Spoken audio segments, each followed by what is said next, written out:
Hello and welcome to Supt Scoop. I'm your host, Dr. Kenneth Hamilton, the proud superintendent of the Mount Vernon City School District. We're excited to be here for the third season of filming at the TV studio at Mount Vernon High School. I would like to take this opportunity to welcome Mr. Steve Galazzo to the Supt Scoop family. Mr. Galazzo is the newly minted TV production teacher here at Mount Vernon High School. He replaced our longtime teacher and technical director for Supt Scoop, Mr. Jeff Casello, who retired at the end of the 2017-2018 school year. I'd like to take this opportunity to thank Mr. Casello for all of his efforts and hard work on behalf of the district, the Office of the Superintendent of Schools, and the greater Mount Vernon community. Years of service have been dedicated by Mr. Casello, and much is appreciated, and I wish you well in the next chapter of your life. Before we welcome today's guests, here are some stories making headlines in the historic district of Mount Vernon High School. The faculty and staff at the Mount Vernon High School joined together on Tuesday, September 4th for the kickoff of the 2018-2019 school year. Among greetings, hugs, and stories about their adventurous summers, teachers and district administrators made their way to the Mount Vernon High School auditorium for the district's annual Superintendent's Convocation Day. Principal Ronald Gonzalez of the Mount Vernon High School, one of the district's new high schools of choice, welcomed the crowd of more than 1,500 educators and administrators. Throughout the remainder of today, you will be moved by reconnecting with colleagues. You'll hear thoughtful questions and other inspiring speeches. Throughout the day, I want you to be in that moment. Moments like this create a certain chemical reaction in the brain and body. The inquiry of what your colleagues did this summer, what book they may have read, and what they learned about an exotic place they may have visited, what they accomplished, etc. This inquiry releases endorphins. Embrace that. Educate each other. And then, starting tomorrow, do that for the students that walk into your class. The Honorable Mayor Richard Thomas was also present to address the crowd. So I want to say thank you to all of the teachers, all the administrators, all the staff, all the principals, all the people that help make education possible, because it is the best weapon to change the world. I do still believe that your wisdom, my energy, forms we the people of the city of Mount Vernon. We as one big team is going to make Mount Vernon transform. Our keynote speaker, Mr. Warren Berger, author of the book, The Beautiful Questions and More Beautiful Questions, as well as the creator of the blog, amorebeautifulquestion.com, shared his thought-provoking presentation centered around the power of inquiry and how the district's teachers and administrators can use inquiry to tackle challenges both inside and outside of the classroom. In his presentation, he stressed the importance of creating a safe and rewarding space for students to ask questions, helping to enlarge their questions and furthering their curiosity and fostering their inquisitive nature. I also was excited to provide the faculty with the district's overview of accomplishments in the past year, including being recognized as a district in good standing as it relates to compliance issues, the expansion of the Gifted and Talented programs, which now serves 350 of our students, and the Office of School Improvement's historic procurement of over $10 million in grants. Additionally, Pennington School and A.B. Davis are now recognized as schools in good standing. I was also excited to honor the staff of Hamilton School for having the district's highest gains in the ESLA scores. I'd like every member of the Hamilton staff to join me on stage. Lucille Mortier and the cast for Ms. Jen Weslowski to continue this growth. Great. Let's celebrate Hamilton School.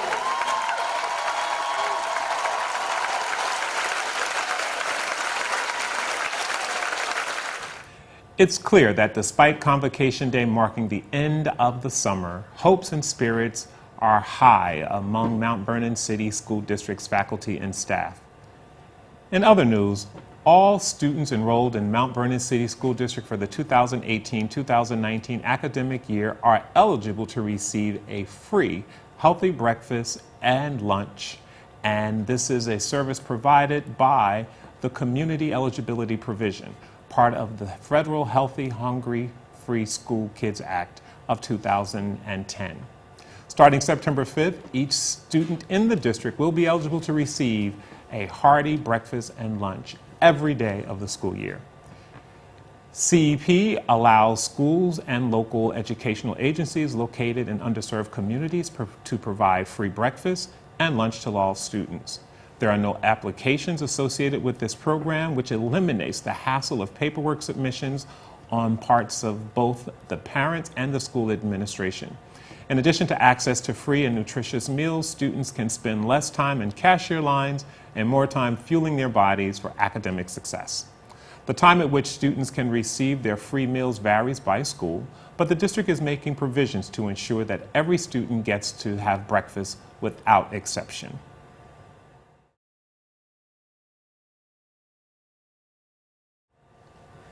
We are excited to announce several administrative changes to the 2018-2019 academic year.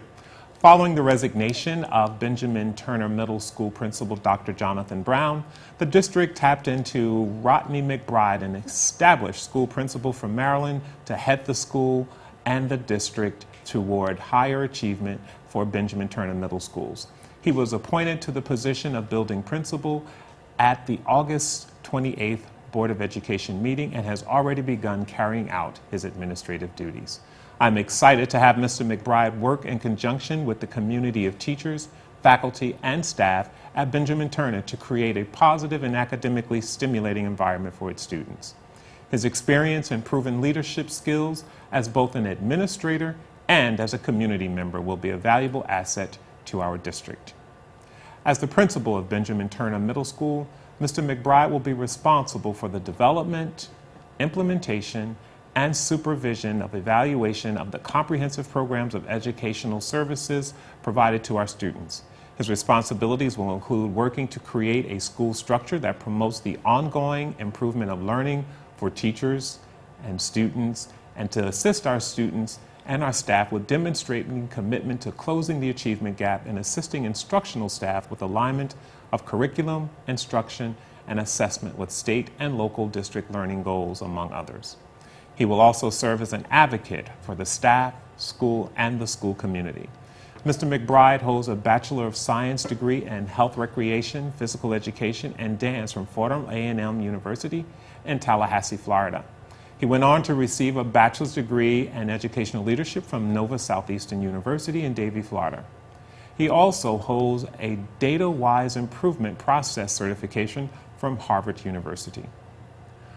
Following the transfer of longtime Thornton principal, Mrs. Sharon Bradley, she is now serving as the STEAM principal at the new STEAM Academy. I have also appointed Mrs. Evan Collins as the principal of Nellie Thornton High School, where she will oversee the sequence of arts programs at the magnet school, as well as the traditional academic curriculum for students at the high school. Ms. Collins adds the role of principal to her already extensive repertoire, in addition to her role as director of the arts and gifted and talented education. Evelyn has been paramount in developing enrichment placement for students across the district to explore their passions and academic pursuits. Her background in the arts, as well as her experience as a school administrator, will ensure the transfer of students' creative skills to the classroom and build and support cognitive framework for effective mindset necessary to nurture strong readers, mathematicians, thinkers, and learners. Collins' primary responsibilities as principal of the Magnet School and Nellie A. Thornton High School includes overseeing the development of curriculum for students in grades 6 through 12, working to maintain high graduation rates, supervising the administration and faculty of approximately 7 teachers between the 2 schools, and ensuring compliance with New York State learning goals, among others. She also holds a Master of Science in Educational Leadership and Administration from the College of New Rochelle and a MFA in Theatrical Arts Management producing from Columbia University. She is a doctoral candidate at Fordham University, completing a historical study of the legendary Duke Ellington School of the Arts, a premier performing arts school in Washington, D.C., after which the Magnet School was modeled. And finally, The Mount Vernon City School District Board of Education appointed Melissa Munoz Patterson as its newest trustee at its September 4th, 2018 meeting. Mrs. Munoz Patterson represents a fine representation of our district, and she replaces former trustee Stanley Russo, who resigned earlier this summer. I'm excited to work alongside Melissa and the rest of the board in order to continue our progress and to help provide an integral role in creating a safe and academically stimulating environment for our students in our district. And I look forward to continuing to implement the 2020 vision with the guidance and support of the board. I am certain that Mrs. Munoz Patterson will be an asset to our team. Munoz Patterson will serve as the Mount Vernon Board of Education trustee through May 21st, 2019. The fourth highest vote getter in the next board election will finish the term, which ends June 30th, 2020. I look forward to welcoming Ms. Munoz Patterson to an exciting upcoming episode of Supt Scoop, introduce her to the community and speak about her new role. Up next, I am excited to welcome Dr. Lillian Reynolds, our district's homeless liaison, to Supt Scoop. Dr. Reynolds will talk about a very important piece of legislation known as the McKinney-Vento Act, which governs how schools must work with homeless students. It's a very interesting segment you don't want to miss. We'll be right back.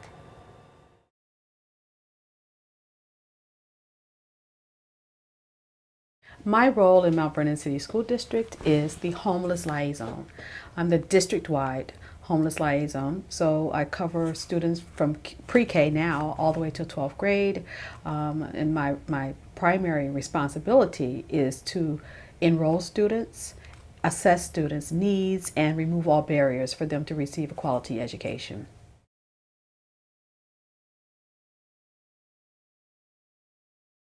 The McKinney-Vento Act is a federal act that tells homeless liaisons like myself how to take care of the needy among us.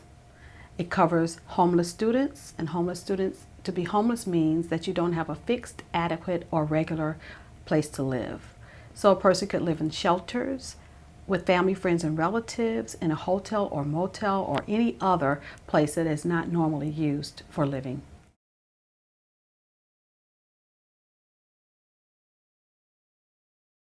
The primary services that we provide are transportation, backpack and school supplies, uniforms, and basically any other thing that will remove a barrier for that student to be successful in school.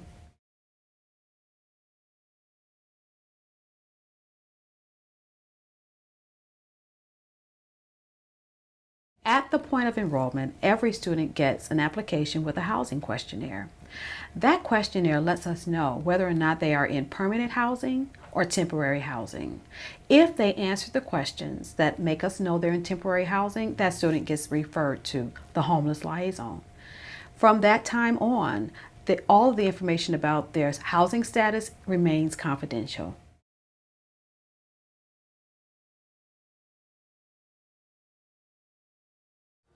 Welcome back. We're going to show a quick clip. Homeless numbers are rising across the country. A growing number of homeless people in the U.S. are children and teenagers. According to a study out this month, nearly 1 in 5 homeless youth in the United States are victims of human trafficking for sex or labor or both. So what's being done to help America's homeless kids? Here again, Maria Villarreal. What did you expect when you got here? Palm trees and sunny days. 18-year-old Yums Garner says he came to Los Angeles to escape the drugs and gangs in his hometown. But once here, he wound up on the streets. I try to sleep on rooftops. That's the safest place. How hard has it been for you, though, to find a job? Pretty hard to find a job, find a place to live, that's even harder. Garner is among a growing population of young people between the ages of 13 and 24 who are homeless and alone without the guidance of a parent or guardian. Many of them ran away from abusive families. It's been pretty rough out here. Drake Hudson says he left home after getting into several arguments with his parents. What's your day like? It's been mainly just focused on getting food, and that's pretty much it. It's just food. Some studies estimate there are between 1.6 and 2.8 million unaccompanied homeless youth across the country, but no one knows for sure. So this year, the Department of Housing and Urban Development is focused on getting a more accurate count. How long have you been homeless this time? I've been homeless about 2 months. Volunteer counters, some homeless themselves, recently canvassed LA and other cities in search of homeless youth. But finding them can be difficult, says USC Associate Professor Eric Rice. Oftentimes what homeless youth will do is they will be sleeping on a friend's couch for a couple of nights. They'll then be sleeping on an underpass for a night. And they don't want to be associated with homelessness. They don't want it to be their identity. And so they do everything that they can to appear to be just a normal 20-year-old, because they are a normal 20-year-old. Advocates say the count's results will mean more federal funding for programs aimed at helping these young people. HUD's goal is to end youth homelessness by 2020. Garner hopes it's a lot sooner. There just needs to be more people caring, you know, like more people realizing the situation that we're in and that we're not all bad people. Mireya Villarreal, CBS News, Los Angeles. So, Dr. Reynolds, homeless numbers are rising across the country. What are our numbers in Mount Vernon specifically? What percentage of our population represents homeless students? About 10% of our population represents homeless students here in Mount Vernon. Now that's really significant because I think when most people think of homeless, they define it as folks that they pass on the streets who are living under bridges and things of that sort. But the definition is a lot more broad than people may think. Talk about what qualifies as homeless. So homelessness entails several things. Is your housing fixed, adequate, and regular? So for a family who is living in a mobile home or a car, and those things do happen in our community, that's not a fixed residence. Sometimes families live in inadequate housing, so they don't have the proper heating or electricity, or they may not have caulking around the windows that keep out the cold air. Sometimes it's an issue of space, that you have so many people but not enough bedrooms or not enough beds to sleep in. One of my worst cases, I'll just share with you. I went and saw a family's home, met with the mother and the children. There were 6 children. They lived in an A-frame house at the top level in the house in Mount Vernon. And I went to each room. Their clothes were in a box, not a dresser. The mattresses were on the floor. There were no box springs. There were no frames for beds. And in the bathroom, there was 1 towel and 1 washcloth. And I said, this is something. You told me there are 6 children. Where are the towels and washcloths? They were all sharing that. Wow. That's how bad it can really be for children and youth. And to them, it's survival. So they don't even think anything of it. And so the way that we identify homeless students is by talking to them to say, how are you living? Some of our unaccompanied youth, 13 and up, are bouncing around, or what we call couch surfing. And so when they leave home for whatever reason, they may have run away, there may have been abuse, neglect. We don't know all of those circumstances. But if they leave home, they may go to a friend's house. But that friend's parent may say, listen, you can't keep staying here. Right. So that's 2 weeks here, 2 weeks at another friend's home, and you notice the difference in their clothing. Sometimes teachers recognize that they smell because they're not getting proper bathing.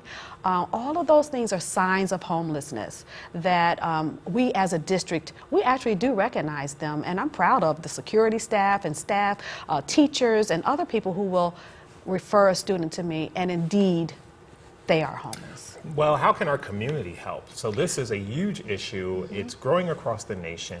And even at 10% in a community like Mount Vernon is quite significant, yes. Probably one of the highest in the region, yes. Per capita.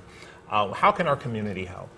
Well, I want to first thank the community, because the community has been very helpful through the years, especially with the holidays that are coming up now, Thanksgiving, Christmas. Churches, nonprofit organizations provide support for us through that time. And even in the spring, the Mount Vernon Education Foundation provides tickets to the circus. And these are things that our students may not be able to do if they were depending on their parents' income. And they also provide clothing, backpacks, school supplies. We are very grateful for that type of support. How can someone get in touch with you if they want to do more, if they want to be a part of making a contribution on behalf of the homeless students in our district? Well, they can contact me by phone, 914-665-7597, and also by email, lreynolds@mountvernoncityschooldistrict.org. Okay, awesome.